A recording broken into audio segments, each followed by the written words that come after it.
Let's take a look at the bracket though. Zero, run me through what has occurred so far. Absolutely. Yeah, so like you said, we're going back to a run back here with JAK dual Kevin. It was 3-2 set reverse sweep, I believe, if I'm not mistaken, for JAK to turn the tide against dual Kevin here. So, I mean, essentially dual Kevin now fully warmed up. I'm curious to see if we go right back to Luke for this set or if we stick with Rashid, which I think, honestly, it's going to be far more difficult for Juri to handle. Both characters are excellent picks for Juri, but if you look at this run here from dual Kevin, immediately returning the favor 3-1 over Joey, and then now 3-0 over Dark Dez as he go through that Manon gauntlet. But Flash Metroid, being the terror that is, having only one set throughout this top 8 with a 3-1 victory over JAK, and giving JAK even a run for his money there, because that was quite a set between those two. And again, it's so difficult to try to fight back against Blanka with the toolkit that Juri has. And if you see the way that Flash was navigating around all those answers that JAK could have represented throughout the set, it certainly paid off in spades. I mean, it looked like Flash was certainly ready for a Juri matchup. In his head, like the back of his eyelids, the entire time, Flash was in that ass. So, see if that happens again. It's a moist one, but trying to prophesize no demise. Dual Kevin might be up in that loser side spot in the grand finals dock. We'll see if that even happens. But it comes down to this between these two. I want to see the Rashid pick. From talking to players, I used to think Rashid was like a good pick against Juri, like overall. He does have some really good things, like being able to forward heavy kick. You would drive rush forward heavy kick over the fireballs. Yeah. But when it comes like normals, to band, like it feels like both characters are pretty similar in terms of like initiation with drive rush behind it. So a lot of the players on both sides feel like it's a pretty even matchup, and I don't think it's changed too much in this season, like overall. So I'd assume that it's pretty down to the wire right there. I think Luke this season probably is in a similar fashion of like pretty even with Juri. I don't know if it was like that before, after, or like until like Capcom Cup happened and people were like, okay, so that's how you're supposed to play the Luke matchup, right? Using the level 1 to get to the fireballs, using a different variation of drive rush buttons. So I think that's also still even, maybe a little bit harder for Luke this season, but I still think it's probably the 5-5 sort of thing. But if I am dual Kevin, I think it's time to go Rashid, my boy. Yeah, the one thing that kind of gives Rashid that edge over Juri is that set play in the corner situation, because you do have quick tornado setups. Obviously, you do have level 2 opportunities, which makes it all the more tricky for Juri to kind of run the set. You have a lot of difficult high-low mixes from Rashid that makes it tricky to even bet whether or not we can go for ODDP out of those situations. But now with the advent of Wake Up Drive Reversal, I think that kind of helps the matchup a little bit more for Juri here. And even if you go Luke, which is interesting because remembering level 1 going through Super, I was just like, wait a minute, I thought we all knew like that was the thing that Juri was doing. And then to see the internet blow up, like, no, this is new for us. Like, oh, my bad. I guess we Juri players should have let you know earlier that this is a thing. But I think a lot of us even had that moment where, crap, Juri can really go toe-to-toe against Luke. Juri is $1 million character now, right? So it's pretty good. I guess we gotta, try to figure things out against some of these high-tier characters like Luke and honestly like Rashid in some cases. I think one thing I do also like with Juri, against like Rashid with like that constant corner pressure, you do have extra defense with the instant overhead. So that might also help out, but I feel like Luke going to be throwing quite a bit continuously. But it all comes down to this. Juri for JAK and for dual Kevin, he's going to be running the Rashid. Okay. He's heard my pleas. He's heard of my advice. We'll see if it changes it up because, last time we saw Luke and he kind of got reverse washed. Yeah. I mean, it was looking very strong here, but JAK found his footing there. And this is the problem, right? Eagle Spike, have to try to find that perfect parry opportunity. We find one here off the drive rush. Drive rush button is definitely in Juri's jungle, so you're going to know what to do against that. They're going to perfect parry, too. Yeah. I know how to deal with this. I see forward heavy kick over the fireball. I wonder if we start to pay attention to that more often. Just try to cover it right after the fireball. You got time to go for the Stamp Fierce. There should be able to light kick potentially in there, at the very least, which can go for a pinwheel. Okay, we go for the frame kill. No, we just go for the buttons immediately and the throw right after. Oh, this is a big change up with dual Kevin. He can definitely kill without using that bar top bomb. It'd be a huge win, JAK. It's not the end, but it's going to be a tough road to climb right now. For a medium punch, a Radiant Cyclone right after for the finish to Kevin. So that level 2, ready to unleash the SR. Yeah, certainly a strong position here for dual Kevin going into this next round. Forward Fierce. Nice little jump out right there, but we still got a low. Nice. Backs with the anti-air. Yeah, pinwheel. A lot of range. The backdash preemptively. Dual Kevin looking like a Japanese player. A lot of the Japanese players always go for backdash to avoid throws like immediately. More other than any other region, it feels. Wait, that's just Japan in general, right? Just practicing more defense than we do, right? It's just we're so offensive oriented, so seeing more defensive options coming out, it's certainly going to be very positive for Dual Kevin. He avoided all that level 2 big waste of bar. Yeah. JAK was able to use anything off that feng shui engine, running out of gas, driver's throw on the held parry. What are you doing? You allowed that level 2 to come through now. My win condition. There's our throw. Walls are closing in. Just in the nick of time, though. It opens up for Dual Kevin. The burglar in Street Fighter 6 on the wake up OD. Oh my god. Off the OD dive kick. Yeah, actually goofy for that one. Dual Kevin wasn't able to get the kill though. JAK down. Back with level 2. He got another bar. Still got another bar. Way too far away for any of those follow-ups here on the Feng Shui. Drops forward will shut that down. Good reaction from Dual Kevin here. He has a wake up of his own. It's obviously not as good as like wake up jump medium from JAK's side of things for his character, but just that other option you don't really see it from a lot of Rashid players besides like maybe JB. Right. Put something different on the table. Backs up, finds the should be up to stand fierce. Staggers here, low EX. Good block here from JAK. I mean, there wasn't really any other option for Dual Kevin to kind of perform unless we go for empty low. Dual Kevin looking to build bar. Punish counter wasn't enough to kill, but one more hit will. Basically drive impact immediately. An advanced tool that Dual Kevin uses a lot is like light mixer just to get in, but had to be worried about that drive impact. Wasn't enough hits to survive. Yeah, that was a good bet there from JAK. Rush. Gotta be careful of these throws. Nice neutral jump here. Light kick to open.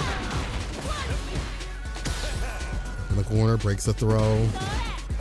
Still that pressure this character has up in the corner. We talked about it. Stand fierce, fireball, stand medium punch, which is close for the plus range. Loses the turn. Gets a throw right after the forward heavy kick. Level 3. Not gonna kill, but will put him in guess for game. Dual Kevin, you're looking for any sort of opening to get that level 2 off. I don't think JAK will let you have that.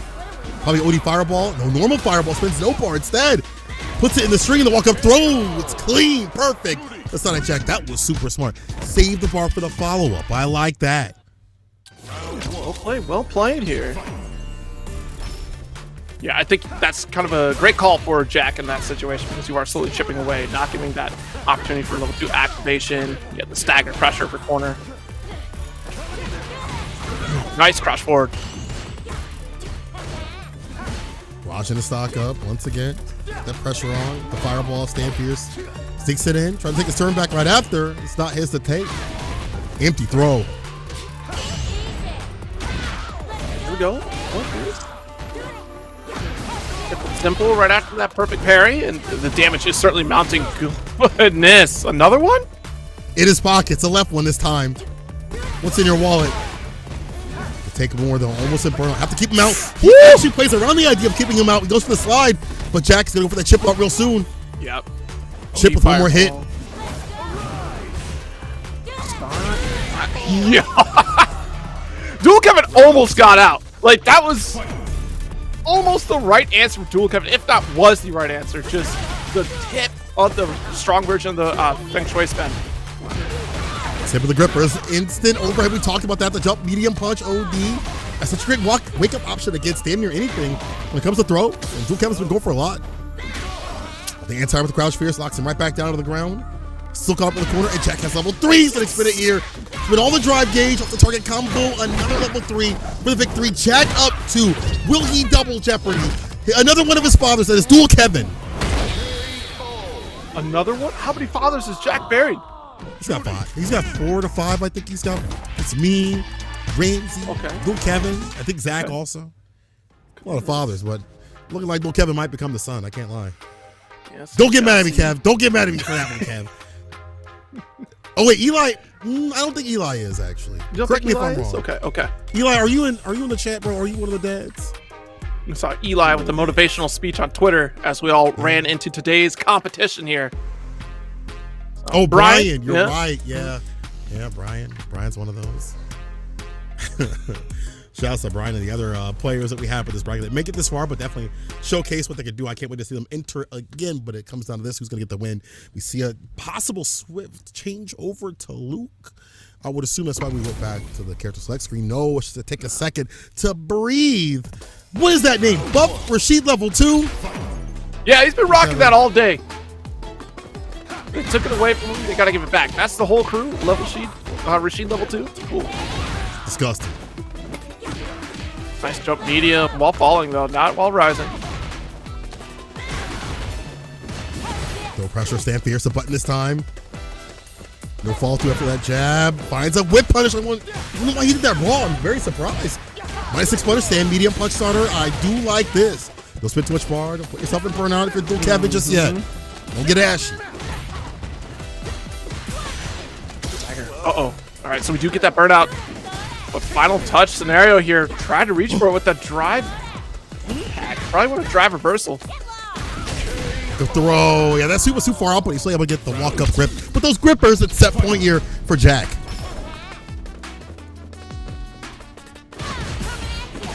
No, overhead this time around. Yeah. That's how you know JAK is in his bag, man. Like when he sticks on the overhead. The roundhouse to start. Crazy. There we go. Punish counter with that throw. Level 2 opportunity here to lock for this corner and potentially get this burnout. Oh, crouch forward. Let's go.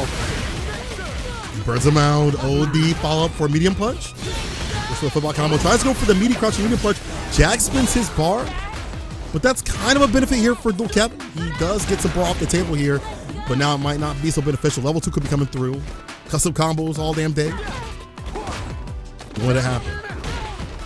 We're going to get our bar back here at the very least. Nice trade. Jump in roundhouse. No way.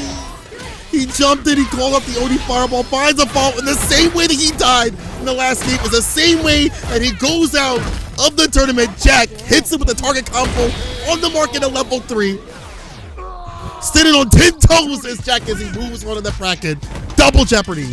Dual Kevin. Oh my goodness. That is too funny. I mean, right off the EX Fireball, like we were so committed to the run-in from dual Kevin here that gave up ample opportunity for JAK to go for the jump. I'm surprised we didn't get a spinning mixer. Maybe we were just already committed to a different button off the jump roundhouse. But JAK being able to clutch it out that way, recognizing the clash scenario. I don't think dual Kevin was expecting the EX Fireball to hit there, honestly. Like, I probably thought we were just going to go for a jump over the Fireball without spending anything. Damn. Just the awareness to looking for the options that, like, what, you know, Rashid wanted to present, OD Fireball just to get in. Like, it was like, bro, that's exactly what I want. It got the jump in and killed him the same damn way. The same damn way in Double Jeopardy. I know Kevin is saying some wild ass stuff on his stream, but before we even go over there and get to see that happening, Kev, I owe you a drink. It's grand finals time. It's the run back. It's JAK versus Flash Metroid to end out the night as our final set to see who's going to be that one step closer towards the championship of that 1 million to qualify from this super region. Yeah, holy smokes. Yeah. It's going to be a very interesting run across the globe here for Capcom Cup and World Warrior events, but we still have a few things that we want to mention here. Let's take a look at the World Warrior US Midwest schedule. Of course, here we are on the 22nd of June for the first one. The 27th of July will be our next one. So if you're not going to CEO, there you go. Or not CEO, excuse me. If you're not going, it's going to be right after EVO. I got 27th on the brain, thinking it's June 27th, but that's okay. July there. August 17th is going to be the third one. September 21st will be the fourth, and November 23rd will be our fifth, and the final, December 7th. All comes down to that. And as you can see, this is the U.S. Midwest join as people have been joining today. You see more people join up as we are marching towards that 1 million once again. Eventually, as you see, Bison will be legal. So if you're a Bison head, a.k.i. Alpha B, see you up in the chat every so often. It's time for you to pull up and